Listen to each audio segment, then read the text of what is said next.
Good evening. My name's Chris Pareja, and you're joining us for The Right Side, the show where we talk about today's issues and controversies in a conservative, admittedly conservative, perspective. Tonight we're going to go right into controversy, and we're going to talk about illegal immigration and border control and border patrol. We will be talking with our guest this evening, Don Barich, as well as Steve Kemp. Gentlemen, thanks for joining us this evening. Pleasure. Thank you, Chris. So, right off the bat, we want to get to know a little bit more about each of you. So tell me a little bit about yourselves and how the illegal immigration, border control issues first showed up on your radar screen. We'll start with Steve. Steve? Okay, I guess it was about 2007, and what had happened, there was a bill by Congressman Sensenbrenner who was trying to crack down on illegal immigration, and in May of 2007, the illegal alien or immigrant proponents essentially wanted to fight that bill, and they showed up on the streets on May Day, May 1st. And they were all over California and the country flying, well, actually a lot of Mexican flags and stuff, and really ticked a lot of people off seeing that happen just in massive groups. And so that's pretty much, I had been following illegal immigration for years and years and years, but I'd been too busy to do anything about it, and that just pushed me right over the edge seeing that happen. So that's when I started getting involved. So seeing how flagrant it was and how out in the open it was, or that it could be, to break the law. In your face, yeah. Okay, great. Don, how about you? I'm a lot like Steve, Chris, in that, I followed the issue for quite a while, but I think that the tipping point for me was the recent controversy with the San Jose Police Department and their collaboration with ICE. And they had brought in, and that they collaborated with ICE because of the budget cutbacks and the reduction in the force to help them with the gang problem. And the gang problem is pretty prevalent in the San Jose area. But the immigrant advocate groups protested in their usual manner, lots of bullhorns, lots of signs down at the police department. Nobody's getting deported. We don't care what you've done, who you've killed, who you sold drugs to, nobody's getting deported. Well, that just didn't seem right to me. I know that there's a lot of people who come here to work hard, but it's really the violent ones that are a menace to our society that we need to focus on. And I got involved with the San Jose Police Department with the ICE issue, and that's what really got me to be an activist in terms of illegal immigration. Okay. So to be clear, though, we hear a lot in California, or even on a national level, that this is an anti-Mexican or anti-South American kind of rhetoric that's coming out of the two of you racists. I mean, you guys, first of all, we've talked in the past, you guys aren't anti-immigrant as a whole. No. You just want to make sure that people are coming through the front door as opposed to the back, the side, the window, and every other direction. Well, one of the arguments you often hear from the groups is that our immigration system is broken. Well, maybe, but we legally allow over 1 million people a year to come to this country. Now, we do want to bring immigrants in. It adds to our culture and the diversity of our country, but we have a process for that, and everybody should be following the rules, because it's not fair to the people who do follow the rules for other people just to come across and then have children here and then start to get the benefits that everybody else has worked so hard to provide for their fellow citizens. And it's much bigger of an issue than we give a lot of attention to the southern border, but there's more to it than that. I've been known to say it doesn't matter if it's the southern border, the northern border, the airports, the seaports. We need to make sure that we're secure. There are a lot of ramifications to allowing anyone to come in. There are health issues, there are financial issues, there are education issues. It goes across the board. Steve, what do you see as some of the ramifications for just allowing people willy-nilly to walk across without even figuring out who's coming into the country? Well, there's a lot. You don't know the background of the people coming in. And as far as society, you have a lot. Usually, a lot of the people who are coming in from the southern border are low education, and they're hardworking folks, of course. But you've got to figure that every illegal immigrant that comes into the country is taking a job away from an American. I think it's 3 to 5% of the illegals actually work in the fields. The rest of them go out and do construction work, body shop work, restaurants, housekeeping services, and all that sort of thing. And the big argument is, well, they're doing jobs that Americans don't want to do. Well, you know what? I've never found a job that I wouldn't do. And I know a lot of people say the same thing, especially in a bad economy. But they tend to bring the wage levels down of all the people who are here who have been working for years, like the carpenters. I mean, they were making like $40 an hour plus 20 years ago, and now their wages are steadily declining, have been, because people are coming in and taking the jobs. Well, it's interesting. You bring up the declining wages. One of the people that's often used in revisionist history to stand up for the plight of the immigrant, or in specifically the illegal immigrant, would be Cesar Chavez, Right. who actually was known for beating illegal immigrants because they drove down the wages for the people that he was trying to organize to work in the fields and make things happen. Yeah, that's the truth, but it's a history, and as you say, revisionists who look at it another way. It's like Cesar Chavez is their hero, and was there, but actually it was the other way around. You're absolutely correct. Right, and what's interesting though is it's not just the Hispanic community. There are pockets where there are high densities of Asian or Middle Eastern illegal immigrants, and even when we talk about the southern border, it's known globally as being very porous, and so we're finding more and more copies of the Quran or prayer rugs in the desert as well, and we're hearing that Hezbollah is actually training terrorists to come in, pick up Hispanic mannerisms, and come through the southern border because it's very unlikely that anyone will stop them. Yeah. And so what kind of ramifications are you seeing, Don, as being in place, the jobs? Are there other issues? Well, Steve hit on a couple of good points. I mean, the people who are coming across are really unknown entities, as opposed to people who go through the system. You know, they're checked, they're vetted, they're health checked, just like in the old days when, I'm a second generation American. My grandparents went through Ellis Island. Mm-hmm. But it's all about cheap labor is really what people are looking for. And there's no such thing as cheap labor, because even though these people are in fact hardworking people, they're working for they're going to take somebody's identity to get a job, because you're in theory not supposed to hire somebody who's here illegally. Mm-hmm. But they're only going to be making, $7, $8, $9 an hour, and if they have 2 to 4 kids, they're going to be qualifying for an earned income credit. They're going to be subsidized in their housing. They're going to be getting food assistance and other social assistance. So it really puts a strain on our system, which is already strained at the federal, county, and local level, and state level. So those are some of the things that illegal immigration brings to that. So if there was a way to, in the past, we used to bring people in, depending on our country's ability to absorb them, because of our economic activity. We would bring people in because we needed the labor. And so immigration, I think, needs to ebb and flow based on our economy. When things are good and good workers are hard to find, then we should allow more people into the country. Times now where the unemployment rate is not 8.3%, it's really in the 13-14% range. And higher. We need to kind of back down on the immigration. And then anybody who comes in here illegally, the argument is, well, they pay taxes, Well, maybe they pay sales tax, but they're not paying income tax, and they're not paying Social Security tax. And in 2006 alone, over $65 billion was sent back to countries of origin by people who came here to work. Now, I'm not saying that they're bad people because of that, because to be honest with you, a lot of us would do the same thing. But as a sovereign country, we have a right to our security and our economic prosperity as much as anybody else does. Mm-hmm.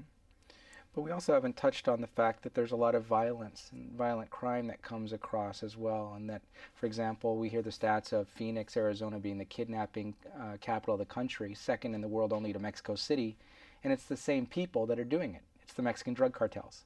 Right. Just in recent weeks, we're hearing about caravans of drug mules, which are illegal immigrants with drugs strapped to their backs or their persons, being led in the front by a guy with a machine gun and in the back by a guy with a machine gun. And we've got all the human trafficking and everything else. Yeah. What's not acknowledged is a lot of times this illegal immigration actually has a larger impact on the legal immigrant community. Absolutely. Because these people live in and amongst them. Absolutely. I think it's important. I mean, the people who come here are hardworking individuals, and they want to just better their lives. And it's hard to fault people for that. But again, we do have a rule of law.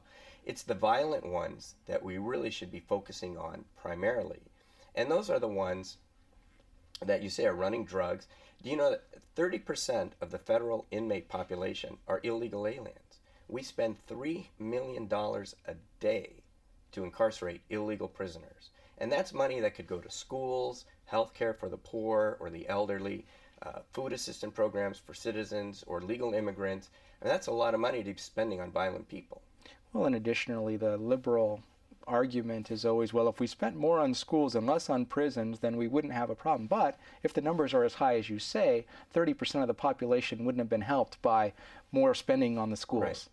That's right. At the federal level, 30% of the inmates are illegal aliens. So you wonder, why are they in our prison system? Why are not we sending those people back and spending that money on more worthwhile causes? Okay, great. Yeah. And another add-on to that too is that anytime that you have essentially poor people that are living in poor neighborhoods, you're going to breed crime because the kids are going to be out on the streets looking for things to do, and that's where it happens. There's a lot of drugs and crime and things like that, and they start joining gangs. And as a result, you have a lot of gangs that are springing up everywhere. And the other part about that too is the first generation immigrants, illegal or otherwise, are going to come here and they're going to work hard. That's why they came here. They want to make a life or whatever it is. They're going to work hard and do better for their family. And in doing so, a lot of times they don't get their esteem is knocked down or whatever because they're scrubbing toilets, whatever it might be. And their kids see that, and their kids say, "That's not for me. I'm not going to do what my parents are doing. I'm not going to do that. Whatever it's going to take to get me out, if it's going to be selling drugs, whatever." Very few kids are really going to make it out of that environment into a higher education system. I mean, some do, but I mean, this has been going on for a long time, and not with just the illegal population, but that's just how poor neighborhoods work. Okay. So tell me a little bit about, would you consider yourselves both political activists or immigration activists, anti-illegal immigration activists, and what kinds of activities do you normally participate in to help draw attention? Well, I wouldn't say I was anti-illegal immigration. It's more pro-rule of law is the way that I like to look at it. We have a system for bringing people into this country. Right. And you make a good point. The people who come here illegally are really doing great harm to the people who come here legally, because of the conceptions that they form in people's minds, whether those are right or wrong. It's Right. not what is, it's what people think. So people have a bad image of immigrants in general, and that's not right. So I like to think of it more as pro-rule of law. We have rules that need to be followed. I get involved there are a lot of immigrant advocate groups that do a lot of good work on teaching English, getting people registered to vote, but they also exist to advocate for the illegals. Again, they don't want to send anybody back, regardless of what crimes you may have committed. So I think we need to focus on those, and I go to city council meetings and county meetings to kind of be the balanced voice against the advocate groups. Okay. Steve? Well, I would say similarly, I mean, with the Golden Gate Minutemen, what we do is we essentially are around to educate the public, more or less. We have some demonstrations and that sort of thing. My particular job with the Golden Gate Minutemen, more than anything else, and with other activist sorts of things, I'm also a Tea Party member, I'm a professional videographer. Video is my business, and what I do is I bring that to the mix. So I cover things and put it up on YouTube for other people to see. And so if I'm in a meeting or something and something gets said, if the camera isn't there, it really didn't happen in a way. Mm-hmm. But if the camera is there and I capture it, which I usually do, and put it up on the web, then it can be seen. And that includes going out to May Day protests and other sorts of things where people are very vile towards us. I mean, the first thing they call us, just because essentially we want the rule of law, and what's wrong with that, and we see what's happening to our cities, tearing everything down. The first thing we're some kind of a white supremacist or racist. I mean, that's the easiest thing, and flipping us off and everything like that when we're just trying to do what's right for our country. Well, and you have a lot of immigrants and second generation immigrants in the Golden Gate Minutemen as well. That's and correct. So they're calling Hispanics racist, or they're calling people from the from Eastern Europe who've come here and seen a move toward a more totalitarian type of government. They're all racists as well, just for speaking truth. And it wouldn't matter. I mean, if I'm second generation here, and it wouldn't matter if it was people that came from my country of origin coming over here, which they do. I mean, that's also happening. I mean, the southern border, I think, is the most visible for whatever reason, especially here in the San Francisco Bay Area and California in general. The other people just seem to, I guess they're less out there on the streets where I don't know what it is, but you don't see them as much. So the focus becomes the southern border. But it's as you said before, the illegal immigration is across the board, and people are overstaying their visas and everything. Yeah, and that's another major thing. Sometimes people aren't coming across maliciously. Sometimes they overstay their allotted time. Mm-hmm. It's a very complex issue, generally. And so we'll get to solutions in just a minute, but just out of curiosity, how do you feel about and I have a feeling I know the answer to this question already, but how do you feel about the fact that the federal government is refusing to enforce immigration law and will even go as far as suing states who try to enforce immigration law for themselves? Well, I think you hit the nail right on the head with that, because the illegal immigrant is really not the problem. They're people just like you and me and everybody else who want to better their lives. The problem is the lack of will on the federal government to secure our border. Because what happens is, well, this person's getting deported, it's going to break up the family. We're all bad people because we want to send this person back. Well, the truth of the matter is they shouldn't be here in the first place if our border was secure. So if they went through the system and came here legally, we wouldn't be breaking up a family, or supposedly breaking up a family. So I think the number one problem is with the federal government and then politicians who just don't have the willpower to give their own citizens a sovereign and safe country. I got to tell you, Chris, I don't get it. I mean, I just don't get it. It's against the law, and most of the citizenry in the United States is against illegal immigration. Mm-hmm. The drain on society, financially, schools, healthcare, you name it. I mean, it just pulls everything down. Legal immigrants are fine. You know, that's what we're built on, legal immigration. That's cool. But illegal immigration, just letting people flow on in here, and then when they're here, just doling out benefits and whatnot. Then they have a baby. That baby's an American citizen. That law needs to be changed. It's not. Nobody's even. People talk about it, and they start saying, "Oh, you can't change that." Well, that was a law that was written for the children of slaves way back when.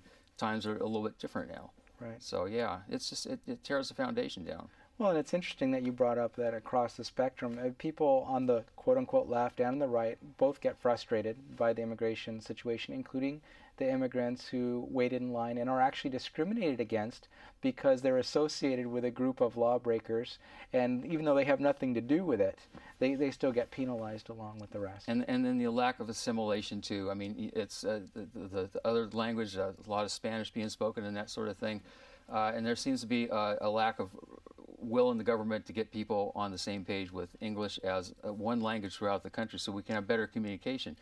Just real quick, that is why English is the language of air traffic control around the world, because it can be understood. They don't want planes crashing into each other. I mean, so if everybody's speaking the same language, at least we have a chance of communicating properly. Yeah. We have about a minute left for each of you, so just solve the world in a minute. Well, I wish I could, Chris, but that I think what Steve says about the lack of assimilation is really what you see with the new crop of people that may come here illegally. In generations past, I mean, again, I'm second generation. My grandparents came here. They learned English, and they spoke English. It was heavily accented, but they spoke English because, you know what? They said, this is our country. We're not from there. We are now Americans, and Americans speak English. And they went into the whole baseball and hamburger and hot dog cultural values. Sure, you can respect your history, your cultural history, mm-hmm. and keep that in your immediate family or your community group. But the way that we do things here, we have an American way of doing things. And mm-hmm. language is a big part of what keeps us together as a community. And I think with all the new thing now is the ballots are going to be printed in 9 different languages, which is unusual because you have to be able to speak English to become a citizen. Yes. So that's just another case of wasted money that could go to schools, healthcare. Yes. Pick a cause. It's a subject that's near and dear to my heart for lots of reasons. Steve, solve the world's problems in a minute. Okay, in a minute. Well, pertaining to illegal immigration, I mean, there's tons of problems out there. That's why I'm with the Tea Party as well. But I would say what we need to do before we even start thinking about amnesty, which they continually want to bring around, we need to seal the borders. I mean, you need to stop the flood before you figure out how you're going to dry things off, right, essentially. So we need to seal the borders, and it wouldn't be that hard. I mean, they're talking about building the walls. It's all this hard thing to do. Really, send some troops down there, with arms. And they don't have to shoot people. I mean, that's not what it's about, unless somebody starts shooting at them or something. But you've got to control the borders, and you also have to control other people, and you have to go after people who are essentially overstaying visas and whatever. I mean, it's a multi-tiered sort of a thing. It's got to be attacked from all different angles before there's amnesty, because I know I and a lot of people like me would maybe consider other solutions to the problem, but first you got to seal those borders. Okay. Well, thank you very much both for joining us and sharing a little bit of your passion. At this point, we do have to take a break for a word from our underwriter, the Conservative Forum.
say I'm a constitutional law attorney. And they say, oh really, what kind of constitutional law attorney? I said, well, I'm the true kind. The kind that believe that the Constitution is what the Constitution says and what it was intended to say. Anything beyond that is tyranny and should not be allowed.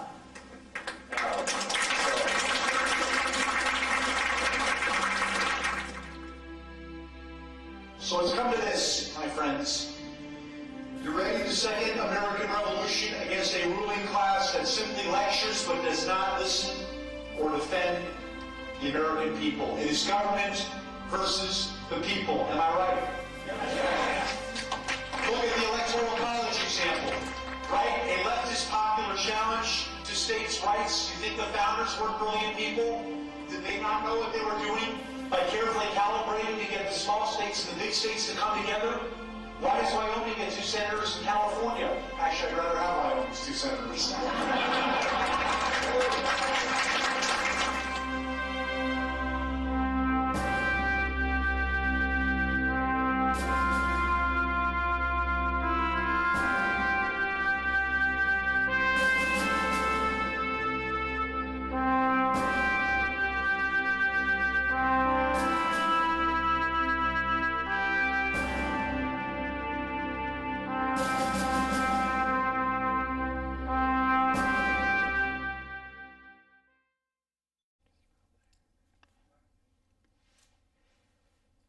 Welcome back to The Right Side. I'm now joined by Howard Myers, our guest. He's the president of the Conservative Forum, and as you just saw in the commercial, an underwriter of The Right Side. Howard, thanks for joining us. Thank you for having me. And so tell us a little bit, in about 2 minutes or less, Okay. What's the Conservative Forum all about and who's coming next? Okay, the video I think summed it up fairly well. This is on our website, kind of introduces who we are. We're a group of conservative people that get together. We've been growing in the last 8 years from about 20 people to almost 600 members. We have meetings once a month. It's the first Tuesday of the month. The doors open at 6:15. Program starts right at 7 o'clock. We have speakers that draw quite a crowd. Last month we had 300 people at our Hillsdale event with Dr. Gary Wolfram. The next couple of months we have coming up Mark Meckler, one of the co-founders of the Tea Party Patriots. Following that is Brian Sussman, and he'll have a new book out that he'll be signing. Following that is Dave Horowitz. So we have some really good people. We've had some excellent people. You saw from the video some of the people we've had in the past. We have another great lineup this year that we're working on. And we meet at 432 Sterling Road. This is in Mountain View at the IFES Portuguese Hall. And it's really a great time. People come out and meet like-minded people. Well, we appreciate your underwriting the show, and we appreciate all you do to spread the conservative message. Thanks, Howard. Yep. And in closing, we're going to show a little bit of Steve Kemp's work. He'd mentioned he's a videographer. This is a video he took of my congressman and his feelings on border security. Okay, I want to know why the federal government is not doing anything or a lot more to seal our borders in this country so that we're a solvent country again. Oh, we can't get enough Minutemen armed. We'd like to get all the Minutemen armed so that they can stop shooting It's people not here. our job. We're just citizens to see the United States We have a government funny kind of. constitutionally protect us. Well, Why so I are say you guys- we'll try and get you some more arms and get you down there to. We don't shoot want to people. go down there. We want to have lives of normal lives. We pay taxes and we pay to have the government take care of our borders. Is that all Is that all what? the government should do? Well, that's one of the things the government is supposed to do. That's what the federal government is there for. They I said see. they were going to do it, and they're not doing it. I'm asking what are you guys doing? Tell me. I mean, I'm not the government. I would send about 25,000 troops down there for one thing, and I would build a wall down there to make so vehicles cannot pass. How high, and how long would that wall be? As high and as long as it takes. Well, if you don't want to shoot the people coming over, then I'll go down and we'll go and start a ladder company. But I got to know how high that wall is, and I'll sell a whole lot of ladders for people who want to come. Congressman, can I ask you a question? You've asked one already. Go ahead. This is a Yes. very serious matter, and you're sitting there making fun of it. I don't have to make fun of you, sir. You do a fine job all by yourself. So. And so as you can see, getting active politically and actually going to have your voice heard, a great place to do it is at your local town hall meetings. If your representatives come to town, it's a good place to get to know how they feel about issues that are important to you and how much respect they will take back to Washington to have your voice heard there. Normally we end on a happy note. That's not such a happy thing, but it is serious, so get involved. You've been joining us this evening on The Right Side, and we hope you'll come back and join us again soon. Thanks.